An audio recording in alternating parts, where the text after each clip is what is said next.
Welcome to our channel Healthy Life.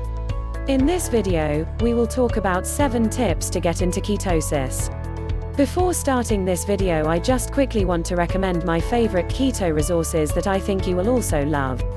The first one is to get 200 fat shredding keto recipes for free.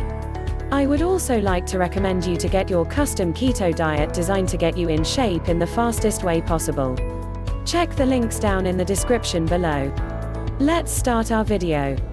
7 tips to get into ketosis. Ketosis is a normal metabolic process that provides several health benefits. During ketosis, your body converts fat into compounds known as ketones and begins using them as its main source of energy. Studies have found that diets that promote ketosis are highly beneficial for weight loss, due in part to their appetite-suppressing effects. Emerging research suggests that ketosis may also be helpful for type 2 diabetes and neurological disorders, among other conditions. That being said, achieving a state of ketosis can take some work and planning. It's not just as simple as cutting carbs. Here are 7 effective tips to get into ketosis. 1. Minimize your carb consumption. Eating a very low-carb diet is by far the most important factor in achieving ketosis. Normally, your cells use glucose, or sugar, as their main source of fuel.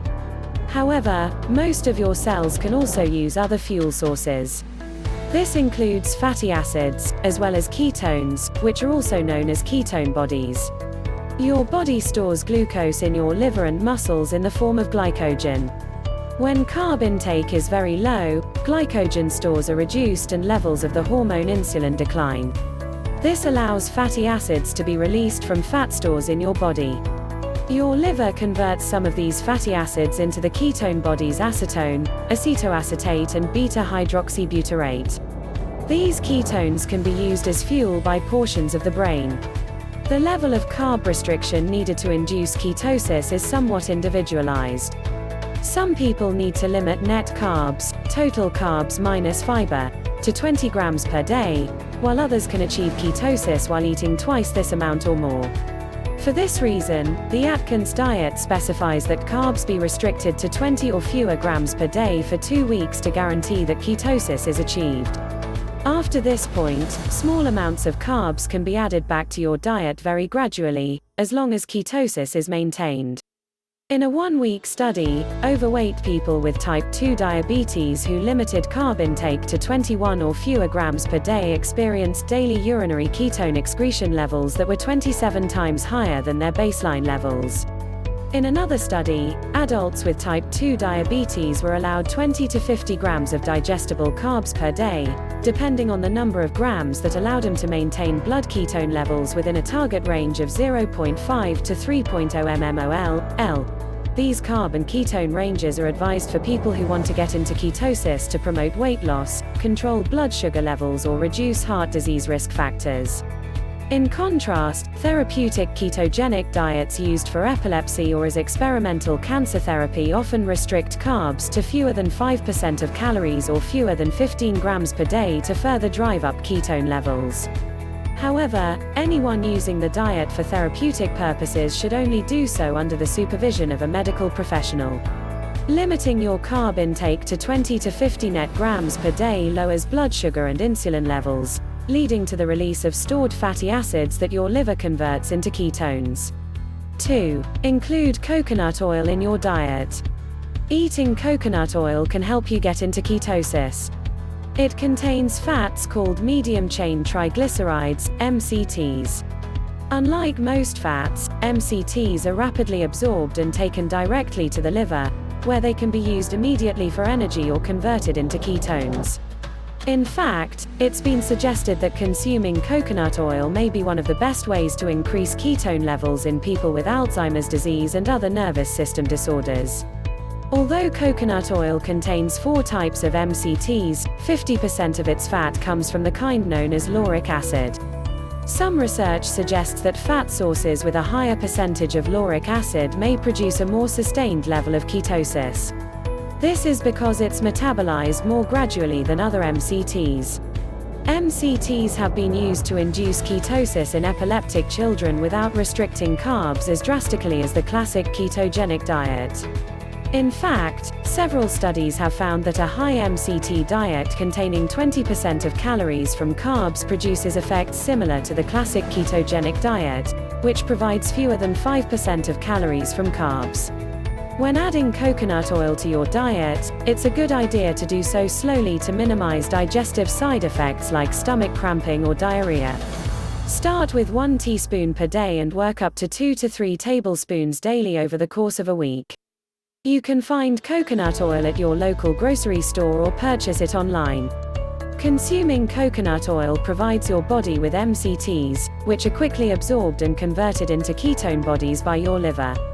3. Ramp up your physical activity. A growing number of studies have found that being in ketosis may be beneficial for some types of athletic performance, including endurance exercise. In addition, being more active can help you get into ketosis.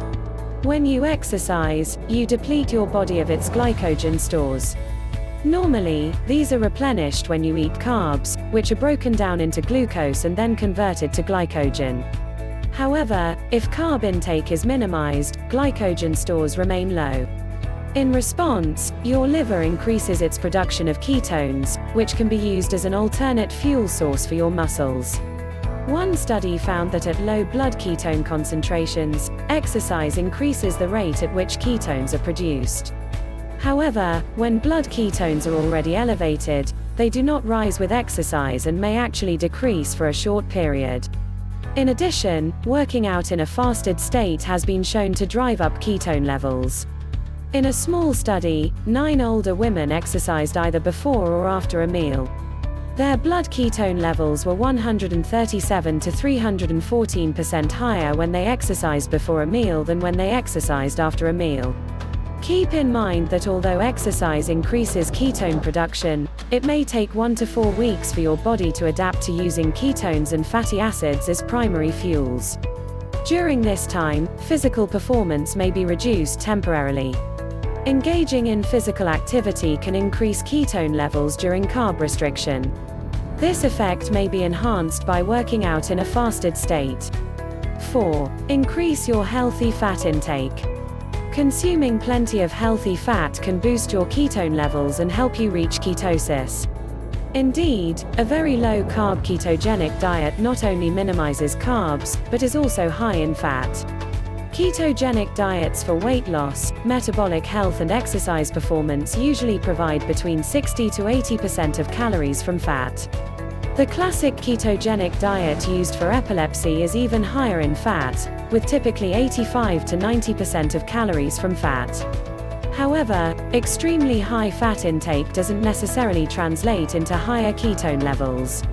A 3-week study of 11 healthy people compared the effects of fasting with different amounts of fat intake on breath ketone levels. Overall, ketone levels were found to be similar in people consuming 79% or 90% of calories from fat. Furthermore, because fat makes up such a large percentage of a ketogenic diet, it's important to choose high-quality sources. Good fats include olive oil, avocado oil, coconut oil, butter, lard and tallow. In addition, there are many healthy, high-fat foods that are also very low in carbs. However, if your goal is weight loss, it's important to make sure you're not consuming too many calories in total, as this can cause your weight loss to stall. Consuming at least 60% of calories from fat will help boost your ketone levels. Choose a variety of healthy fats from both plant and animal sources. 5. Try a short fast or a fat fast. Another way to get into ketosis is to go without eating for several hours. In fact, many people go into mild ketosis between dinner and breakfast. Children with epilepsy are sometimes fasted for 24 to 48 hours before they start a ketogenic diet. This is done to get into ketosis quickly so that seizures can be reduced sooner. Intermittent fasting, a dietary approach that involves regular short-term fasts, may also induce ketosis. Moreover, fat fasting is another ketone-boosting approach that mimics the effects of fasting. It involves consuming about 1,000 calories per day, 85 to 90% of which come from fat. This combination of low-calorie and very high-fat intake may help you achieve ketosis quickly. A 1965 study reported significant fat loss in overweight patients who followed a fat fast. However, other researchers have pointed out that these results appear to have been highly exaggerated. Because a fat fast is so low in protein and calories, it should be followed for a maximum of 3 to 5 days to prevent an excessive loss of muscle mass. It may also be difficult to adhere to for more than a couple of days. Here are some tips and ideas for doing a fat fast to get into ketosis. Fasting, intermittent fasting and a fat fast can all help you get into ketosis relatively quickly. 6. Maintain adequate protein intake. Achieving ketosis requires a protein intake that is adequate but not excessive. The classic ketogenic diet used in epilepsy patients is restricted in both carbs and protein to maximize ketone levels. The same diet may also be beneficial for cancer patients, as it may limit tumor growth. However, for most people, cutting back on protein to increase ketone production isn't a healthy practice. First, it's important to consume enough protein to supply the liver with amino acids that can be used for gluconeogenesis, which translates to making new glucose. In this process, your liver provides glucose for the few cells and organs in your body that can't use ketones as fuel, such as your red blood cells and portions of the kidneys and brain. Second, protein intake should be high enough to maintain muscle mass when carb intake is low, especially during weight loss. Although losing weight typically results in the loss of both muscle and fat, consuming sufficient amounts of protein on a very low-carb ketogenic diet can help preserve muscle mass. Several studies have shown that the preservation of muscle mass and physical performance is maximized when protein intake is in the range of 0.55 to 0.77 grams per pound, 1.2 to 1.7 grams per kilogram, of lean mass. In weight loss studies, very low-carb diets with protein intake within this range have been found to induce and maintain ketosis. In one study of 17 obese men, following a ketogenic diet providing 30% of calories from protein for 4 weeks led to blood ketone levels of 1.52 mmol/L on average. This is well within the 0.5 to 3.0 mmol/L range of nutritional ketosis. To calculate your protein needs on a ketogenic diet, multiply your ideal body weight in pounds by 0.55 to 0.77, 1.2 to 1.7 in kilograms. For example, if your ideal body weight is 130 pounds, 59 kilograms, your protein intake should be 71 to 100 grams. Consuming too little protein can lead to muscle mass loss, whereas excessive protein intake may suppress ketone production. 7. Test ketone levels and adjust your diet as needed. Like many things in nutrition, achieving and maintaining a state of ketosis is highly individualized. Therefore, it can be helpful to test your ketone levels to ensure you're achieving your goals. The 3 types of ketones, acetone, beta-hydroxybutyrate and acetoacetate, can be measured in your breath, blood or urine. Acetone is found in your breath, and studies have confirmed testing acetone breath levels is a reliable way to monitor ketosis in people following ketogenic diets. The ketonics meter measures acetone in breath. After breathing into the meter, a color flashes to indicate whether you are in ketosis and how high your levels are. Ketones can also be measured with a blood ketone meter. Similar to the way a glucose meter works, a small drop of blood is placed on a strip that's inserted into the meter.